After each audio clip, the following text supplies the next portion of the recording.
Hi everyone, it's Alyssa from HarborHome32.com, and I have been away from YouTube for a little while because we are expecting twins.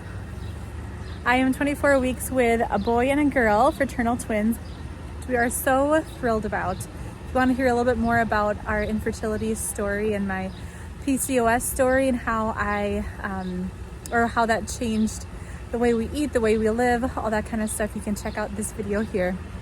But I've been taking a little time away just to prepare as a mom for what it'll be like to have basically 3 kids under the age, or right up at 2 and under, just to get our house ready, to get my heart and my mind ready, to get our family ready, and just to take this time to really savor these few months with my 2-year-old son before we introduce more kids to our little family dynamic. So but I have also been very busy in the garden as much as I can be, and so that's another reason the summer is just like full on garden mode now that we have our little garden and got some chickens and other things like that. So I have had very little time in my mind to do any type of videoing, but I am having a little more energy recently, and I've also just had some more things that I've thought of that I could share with you in these few months that I've taken off, and things that I've learned in my 2nd year of gardening. I'm a pretty brand new gardener. Every year it's basically an experiment. I throw things in the ground and see what happens. We have our goals and we have things we want to grow and things we want to do, but we really don't know a ton. And so you're not going to find a lot of how to do this information here. You're going to just see me going through things as a new gardener, and maybe you'll learn a little something about what not to do. That's probably more of what you'll see. Like these onion crops here. I just pulled them out of the ground because I had someone tell me recently that a local person also has grown onions, that they probably won't get any bigger than this just because of the kind of soil that we have around here. We have a very clay-like soil, so it's hard for root vegetables to really expand and grow. Which I'm expecting to happen with our potatoes as well. Our garlic was the same thing. And so that's one lesson I've learned this year, that root vegetables need a looser soil to expand and grow, which we don't really have around here. I could change that for next year by bringing in some compost or bringing in some other black dirt or something. I'm not sure how much effort I want to give that right now, but it was fun to grow these. And the thing with onions and potatoes and garlic, even if they're small in size, the flavor is still good. They're still edible. Oh, and carrots. We're growing carrots too, which I think will be about the same. So I've pulled out the garlic harvest. I've pulled out the onion harvest. And now I have to cure them and store them, which I've been doing some research on. So that's what I'm going to do today. I thought I'd take you along with me. And then maybe if I have some time before my son wakes up, I'll share a little bit more about what I've learned and the other vegetables that we've tried to grow, like broccoli and cilantro. 2 important lessons I've learned with those 2 crops as well. So here we go.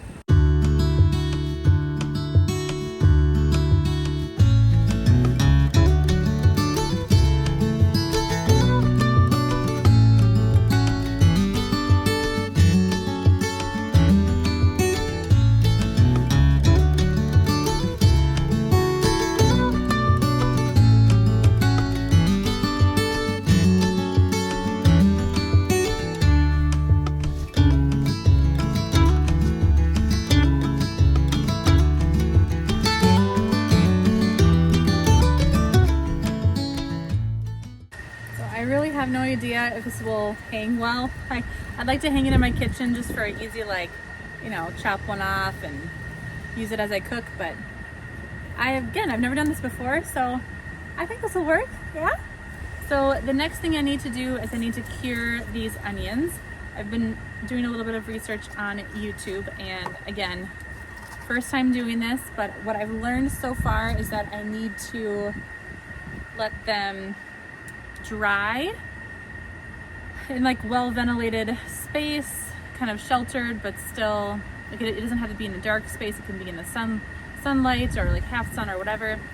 I don't have a ton of space where my toddler can't get into things, or where it won't like overwhelm our house with onions. Our garage is a detached garage and has a ton of windows, which is fine, but it's not like, there's no like good airflow in it. It's pretty humid, and our basement's really humid. So I think what I'm gonna do, again, no idea what I'm doing, just gonna guess.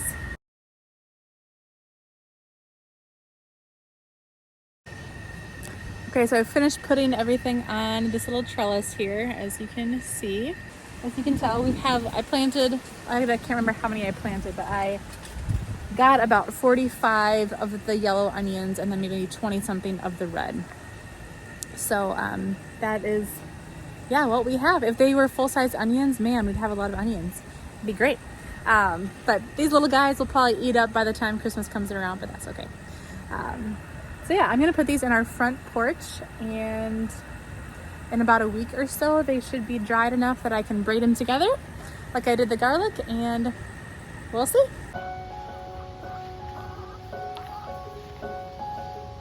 Hey, chickies.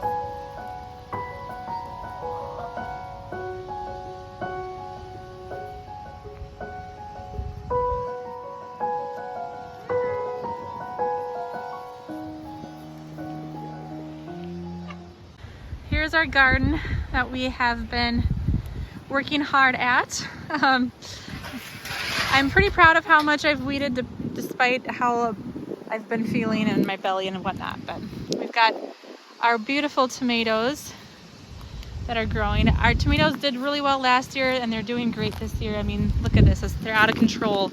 They're all the way into the kale. But it's, yeah, been a good year for our tomato plants. Got a few red ones there ripening on the vine.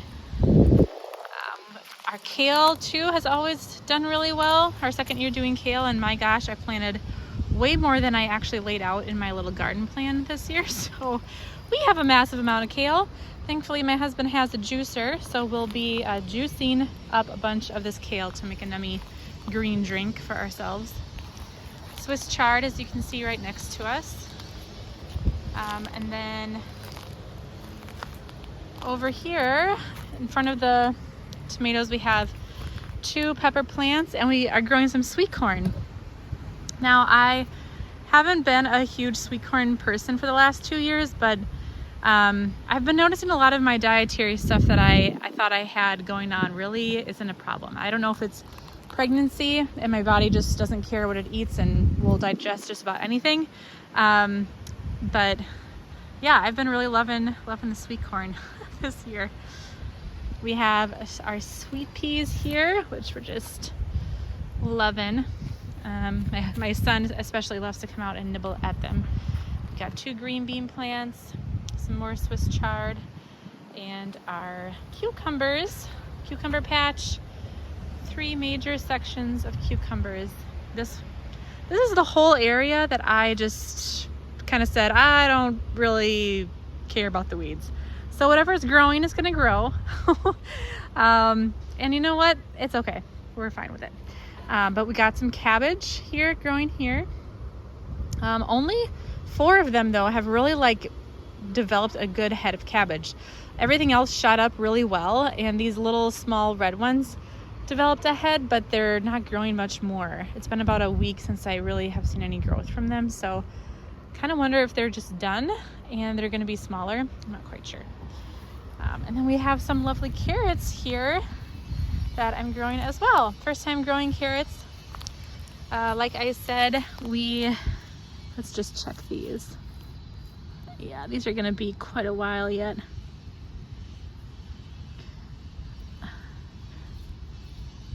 Yeah, but you know what? Look at that. They are actually growing. Hee hee. I feel like Rabbit in Winnie the Pooh. All of his carrots lined up. So cute. Oh, ooh, look at this one. Oh, cool. That one might be, ooh, ready. Look at all these. Okay, well, that might be kind of fun. We'll see how they go. Now, they might be short. They might not be very long because of our soil, but that's okay. I think the main theme that I've learned this year in gardening is pruning, how important pruning is. I had planted a bunch of broccoli, and the broccoli was growing really, really well.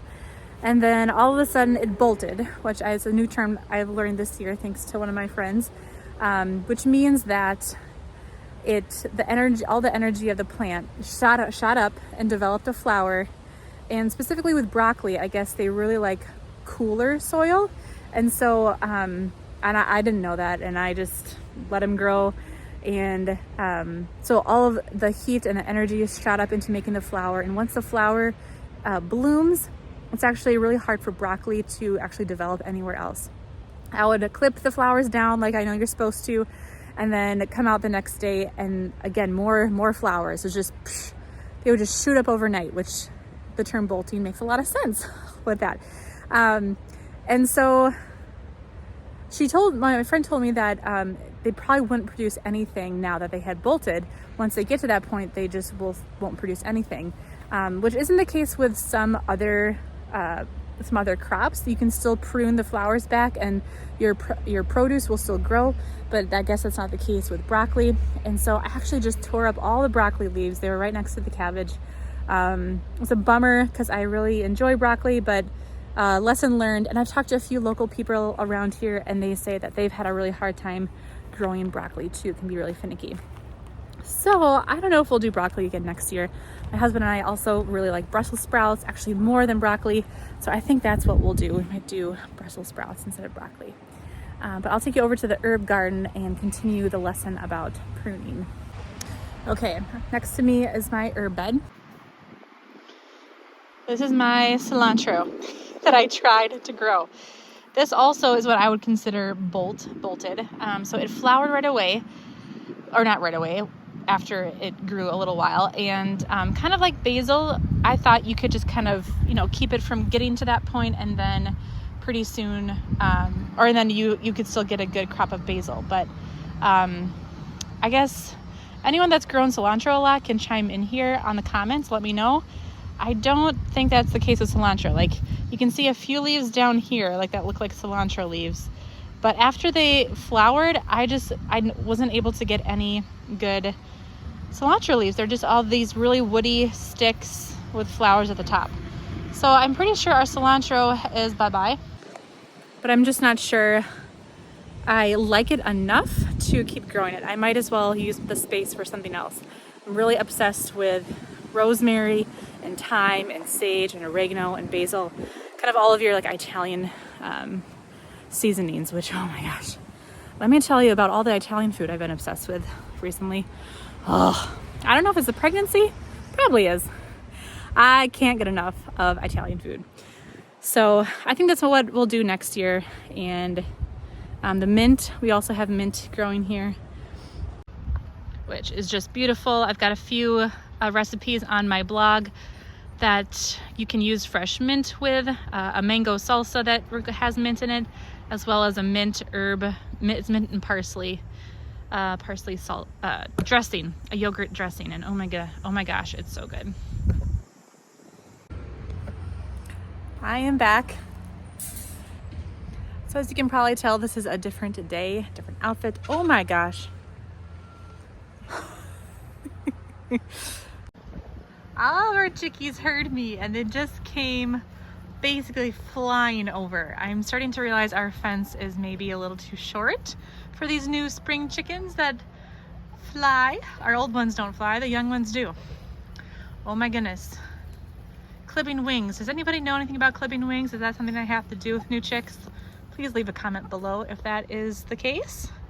Good morning, ladies. So pardon any road noise that you hear. We live on a busy street, and a neighbor 2 houses down is doing a lot of work in their yard, and so there's a big excavator out there. But it is a beautiful day. This is day 2 of whatever the video this is going to be a part of. So my camera died before I was able to tell you my other lesson that I've learned. In gardening, I really love flowers. I have always loved flowers ever since I was a little girl. So growing them and being able to cut them down and bring them inside is something that I just loved. I did it last year, but this year I planted them in a different area, and thus I have learned a new lesson. So we have chickens, as you know. We also, we let them free range some days whenever we feel like it. It takes a lot to corral them back in when we want to. They'll go in there naturally on their own really late at night, but that's usually later than we want to be out and finishing up projects. So we usually have to corral them, and it takes a little bit of time. So, but when they are out, they obviously help themselves to whatever. They have never gotten in our garden because we have a nice big fence around our garden, but I didn't put a fence around my flower garden this year. So they helped themselves to all the seeds before they even had a chance to sprout. Now, most of them. There are some that have popped up, so I'll show you what we've gotten for our flower garden, but they're definitely not even the cut variety. The poppies and snapdragons are pretty much all that have come up. And poppies are a little too delicate of a flower, I think, to cut and bring inside. And then snapdragons, I probably could, but again, this is my first year with them, so they're a little smaller. They're not going to be really large. So let me show you our little flower garden.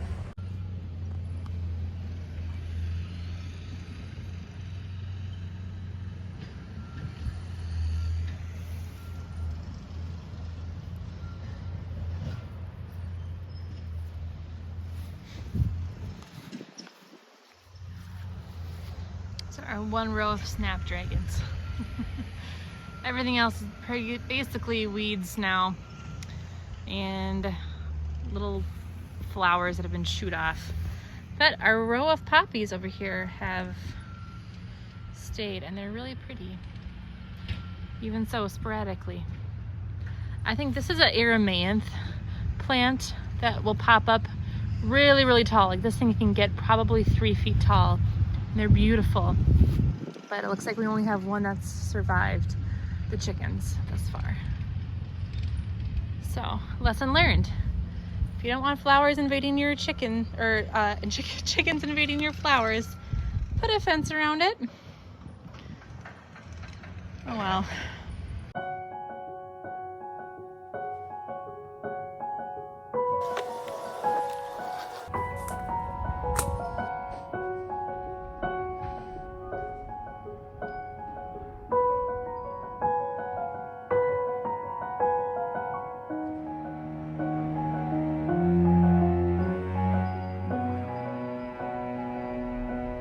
So there you have it. That's a little update on our garden, what we've been up to, and a few lessons that I've learned this year. As I move forward in creating more videos for YouTube, working on my blog, I'm going to be sprinkling in a little bit more day in the life type stuff.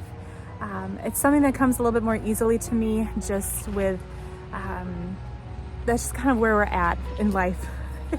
My son will wake up from a nap. It's usually the time that I like to film.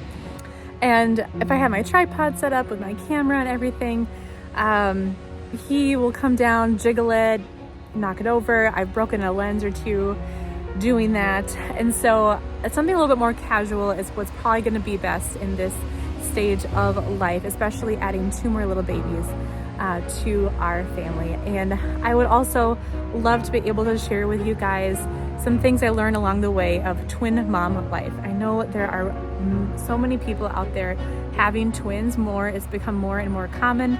And so if I can bring any insight, any just relatable experience, any tips and tricks as I am learning them and figuring them out, I would love to be able to sprinkle that into my blog writing as well as this channel. So if that's something you're interested in, please hit the subscribe button if you're not already subscribed, and I will continue to share with you the things I've learned in whole food cooking, simple living, and hospitality, and now twin mom life. Stick around.